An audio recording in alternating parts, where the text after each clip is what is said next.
A. Philip Randolph Institute was founded in 1965 at a very pivotal time in the history of the civil rights movement. APRI was formed after the movement had won great legislative victories in this country and sought to gain greater political power and economic stability for its members. It was A. Philip Randolph, the veteran black labor activist and father of the American civil rights movement, and Bayard Rustin, civil rights pioneer, labor organizer, and strategist, who were the chief organizers of the historic 1963 March on Washington.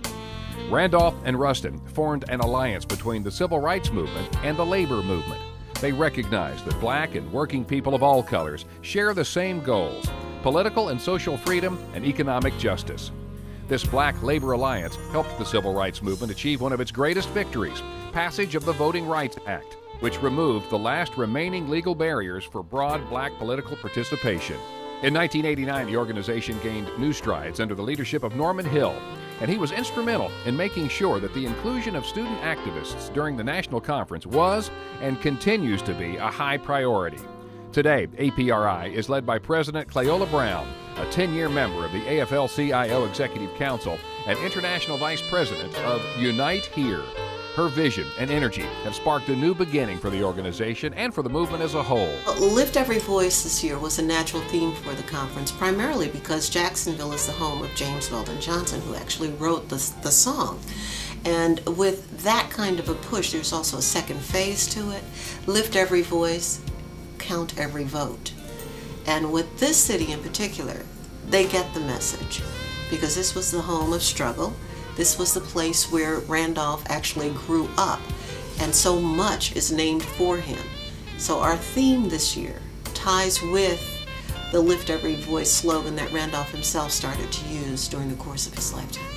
With a renewed commitment and dedication toward youth, the program is enthusiastically and completely devoted to nurturing and building young, diverse leadership while creating an atmosphere of strength and support for young people to become community organizers and local activists. I know that there's power in numbers, and I think that people working together have more of an impact on getting their voices heard.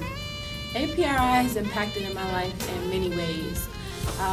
They've helped me learn to get out into the community, how to reach others, how to put together a plan to take action in the community, to actually get things achieved and accomplished. I've seen a lot of groups gathering together, and within that it just shows a lot of people's initiative to get things done in their community, to also get things done as far as like human rights and other issues that are going on in the world and going on in our lives. So to see that actually happening on a large scale versus just a small group of people, it's made me change my mind on how I want certain things to be handled in my life. There's really not enough young black youth out there getting involved, trying to help better themselves, their futures for their children, their children's children to come.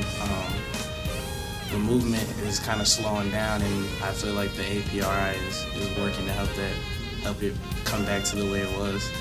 One thing I believe that you're not supposed to do is hold in information. You're supposed to go out and you're supposed to let other people know what you know. You're supposed to educate.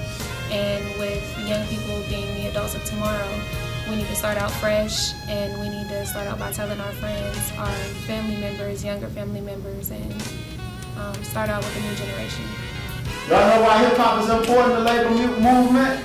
Because it's creative genius. In any movement you're going to ever have, you can't just fight it traditional ways. You're going to need some passion, you're going to need some discipline, you're going to need some commitment, you're going to have a willingness to sacrifice, and you're going to have to develop a strong work ethic. We celebrated going to school. We had our communities behind us in a way that you could never imagine. You know, when they showed up, the way they dressed in that movie is how they dressed. Every day, presentation was everything. When they went to school, they didn't just represent themselves or their family, they represented the entire community.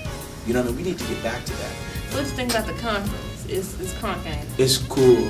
Like, I learned some things that I had no idea about. I just got into it. My mom got me into it, and like, we did a book bag drive for the kids, giving them book bags. That's cool. Should I do it for the school? I heard he had a school out here. Googling, before I came. Oh, you saw it on Google? Yes. It's called the A. Philip Randolph Academy, maybe. College or high school? I'm not sure. I was hoping you could tell me. IDK. Adike. Text message. Okay, you don't know. Clearly, there's somebody anything. The word is spreading. And when the word is spread by someone that's young, you know that it's taking on a new life. When folks my age start to talk, we are preaching. When folks your age, young folk, are talking, you are teaching.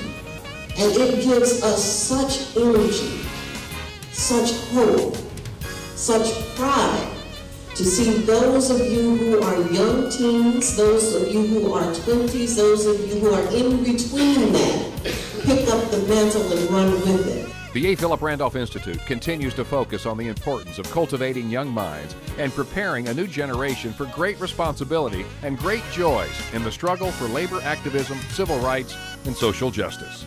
Each time I walk into our conference hall and I see the faces of people who range in age from 12 to 80, there's a spirit that opens up the whole entire spectrum of what Randolph must be thinking right now.